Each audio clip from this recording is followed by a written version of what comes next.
गावठी कट्टा बाळगणारा स्थानिक गुन्हे शाखा जळगाव कडून अटक।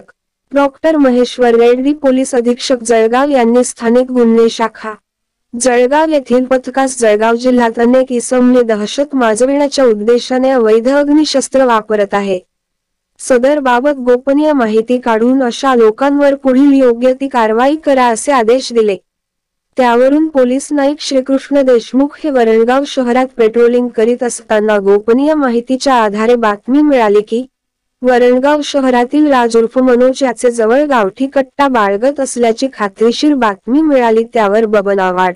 वरिष्ठ पोलीस निरीक्षक, स्थानिक गुन्हे शाखा जळगाव यांनी प्रीतम पाटील, श्रीकृष्ण देशमुख नेमणूक स्थागुशा जळगाव असे पथक तयार करून तात्काळ राज उर्फ मनोज राहणार वरणगाव याची माहिती घेऊन पुढील योग्य ती कायदेशीर कारवाई करण्याचे आदेश दिले। त्यावरून राज उर्फ मनोज यास वरणगाव शहरातील तिरंगा चौकातील श्री स्वामी समर्थ कॉम्प्लेक्स येथील राज मोबाईल रिपेअरिंग या दुकानाजवळ मिळून आल्याने त्यास त्याचे नाव गाव विचारले असता त्याने त्याचे नाव राज उर्फ मनोज सुरेश शिंदे वय 39 राहणार रामपेठ वरणगाव हल्ली मुक्काम शिवराय चौक फुलगाव वरणगाव तालुका भुसावळ असे सांगितले।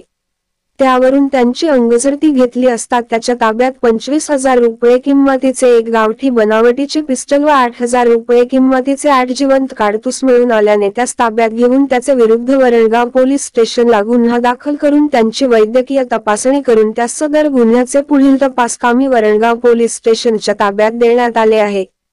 सदर गुन्ह्याची कारवाई पोलीस अधीक्षक जळगाव डॉक्टर महेश्वर रेड्डी, अपर पोलीस अधीक्षक जळगाव अशोक नखाते, उपविभागीय पोलीस अधिकारी मुक्ताईनगर भाग राजकुमार शिंदे यांच्या मार्गदर्शनाखाली करण्यात आली आहे।